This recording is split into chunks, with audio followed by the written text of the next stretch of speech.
के ठिकानों पर हमले हुए हैं। MLRS से SDF के ठिकाने दहलाए गए हैं। सेना और कुर्दिश लड़ाकों में भीषण जंग देखने को मिली है। उत्तरी सीरिया में SDF के ठिकानों पर हमले हुए हैं और MLRS से SDF के ठिकाने दहलाए गए हैं। तो आपको ये अहम जानकारी दे दें, जहां पर आपको बताएं कि किस तरीके से ये जो हमला है वो किया गया है। और आप देखिए कि कई मुहानों पर युद्ध वैसे भी चल रहे हैं और ऐसे में एक और जानकारी, जहां सेना और कुर्दिश लड़ाकों में भीषण जंग सामने आई है।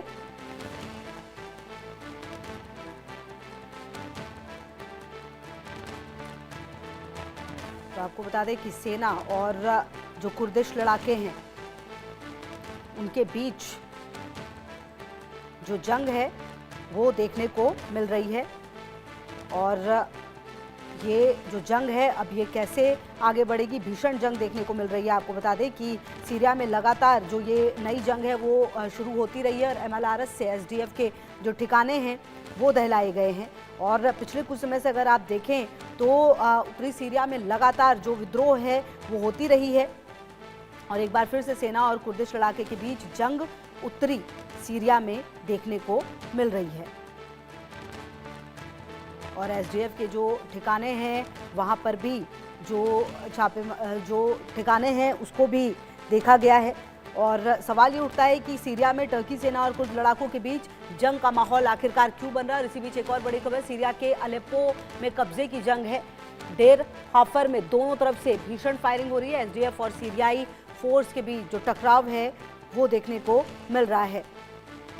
अब देखिए सवाल कई सारे हैं कि आखिरकार ये जो जंग है वो इतनी ज़्यादा तेज़ क्यों होती हुई नज़र आ रही है, क्योंकि लगातार आपको बता दें कि सीरिया पर पहले हमले जो हैं वो अमेरिका के भी होते रहे, इजराइल के भी होते रहे, टर्की के भी हुए हैं और उत्तरी सीरिया पर जो कब्जा करने की कोशिश है वो लगातार होती रही है। और डेर हाफर में दोनों तरफ से भीषण जो हथियार है, जो भीषण फायरिंग है वो की जा रही है और सीरिया के अलेप्पो में कब्जे की जंग देखने को मिल रही है।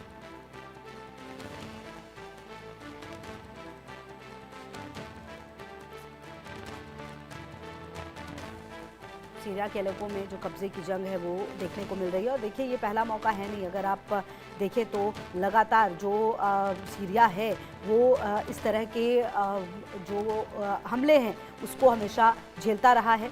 और इससे पहले आपको लगभग 1 साल पहले याद होगा कि SDF ने कैसे 8 साल के बाद मनबिज जो है वो गंवा दिया था और लगातार इजराइल की तरफ से कई हमले जो हैं वो किए गए हैं। और एक बार फिर से आपको बता दें कि सीरिया में खास करके असद सरकार के पतन के बाद से दूसरे देशों के हमले लगातार तेज रहे हैं और SDF और सीरियाई फोर्स के बीच जो टकराव है वो एक बार फिर से देखने को मिल रहा है।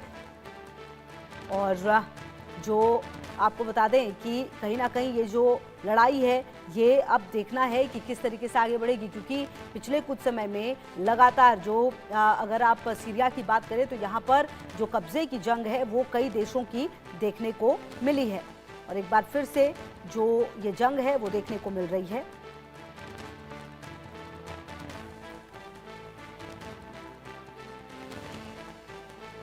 और AK सिवाज जी मेरे साथ रिटायर्ड मेजर जनरल जुड़े हुए हैं। Sir very good afternoon. जो ये टकराव है सर, आखिरकार इसके पीछे की वजह क्या है, इसकी टाइमिंग कितनी ज्यादा महत्वपूर्ण हो जाती है और कुल मिलाकर क्या लगता है कि अपना बचाव कर पाएंगे ये?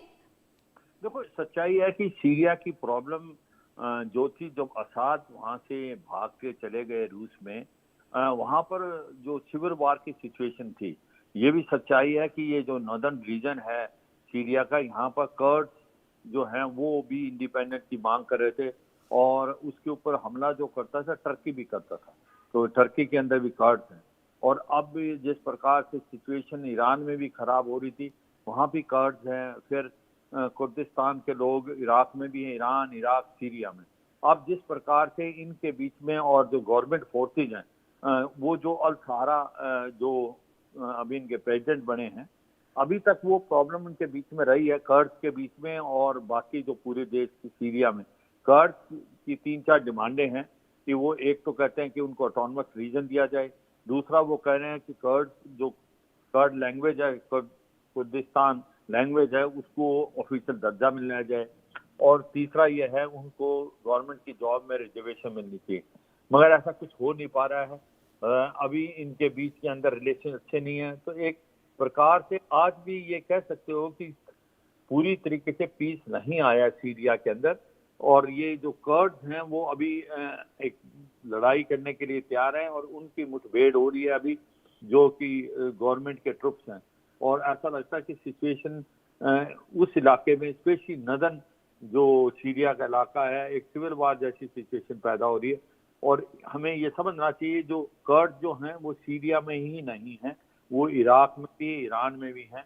और इराक में तो आपको पता होगा कि किस प्रकार से उनको मारा गया था सद्दाम हुसैन के टाइम में। तो ये माइनॉरिटीज में है तीनों देशों में, और वो भी अपनी डिमांड इस प्रकार से हर तीस देश में देते हैं। और सीरिया में कर्ड के अगेंस्ट जो टर्की का था, एर्दोगन की गवर्नमेंट, उसने भी काफी उनके ऊपर हमला किया था।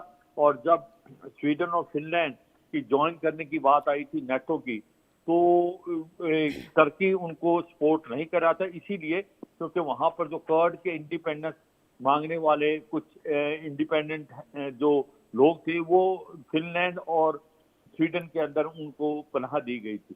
तो ये सच्चाई है। ओवरऑल सिचुएशन काफी कॉम्प्लेक्स है, फ्लूइड है, और ये लड़ाई चली हुई है सीएफ के बीच में और सीरियन गवर्नमेंट के जो सीनियर गवर्नमेंट की जो आर्मी है उसके बीच में।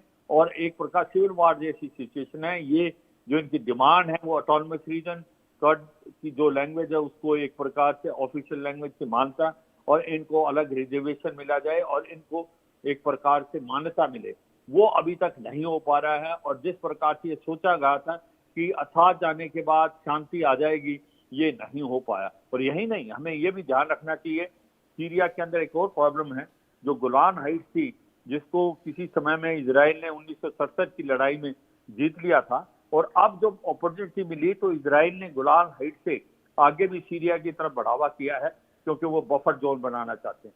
तो ओवरऑल आप ये देखें, सीरिया अभी पीसफुल नहीं है, सीरिया के अंदर काफी ताकतें हैं।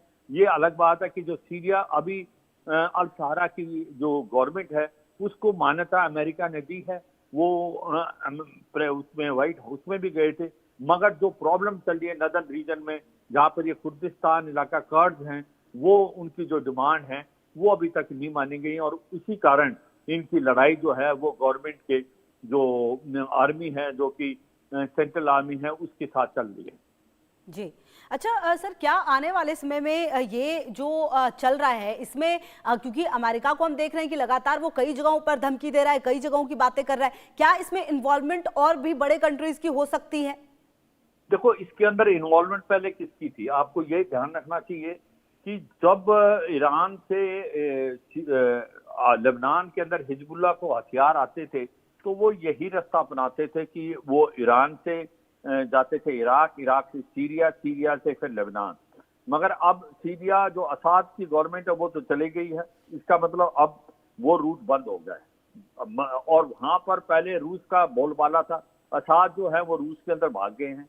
तो और अभी भी रूस की कुछ बेसिस थी वो भी हट गई। तो ये कॉम्प्लेक्सिटी इसलिए है कि किसी तरीके असाद की जो गवर्नमेंट थी उसकी तरफ रूस का झुकाव था, मगर वो चले गए। अमेरिका जिसने एक प्रकार से जो अगेंस्ट लड़ रहे थे गवर्नमेंट के, उनको मदद दी थी, मगर वो भी कहीं ना कहीं टेररिस्ट ऑर्गेनाइजेशन में इन्वॉल्व थे पहले।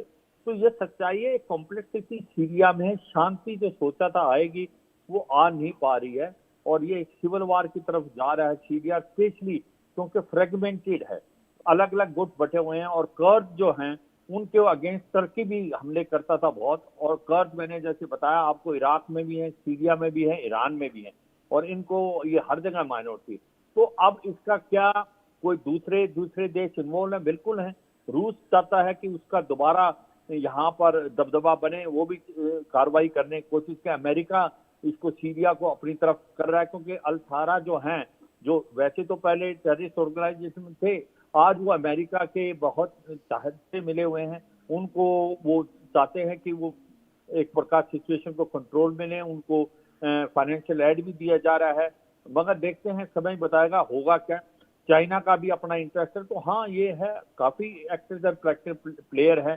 सीरिया और इजराइल की भी मुठभेड़ होती रही है, स्पेशली गोलान हाइट से आगे जो बफर जोन इजराइल का रहे। तो ये सच्चाई है। अगर आप ये कहें कि क्या वहां पर शांति है, बिल्कुल नहीं है। आज की तारीख में वो कॉम्प्लेक्सिटी इतनी ज्यादा है, इतनी फ्लूइडिटी है ये बिल्कुल कहना आसान नहीं होगा कि किसका पलड़ा भारी है, मगर ये है आज की एसडीएफ और गवर्नमेंट की जो फोर्सेज है उनके बीच में मुठभेड़ हो रही है, और ये नदर जो सीरिया का इलाका है वो काफी डिस्टर्ब है। बिल्कुल। और सर कहीं ना कहीं अब देखना तो ये होगा कि इस पूरे घटनाक्रम पर भारत किस तरीके से नजर रख रहा है और आने वाले समय में क्या बड़े मेजर बदलाव सर जो है यहाँ पर देखने को मिल सकते हैं।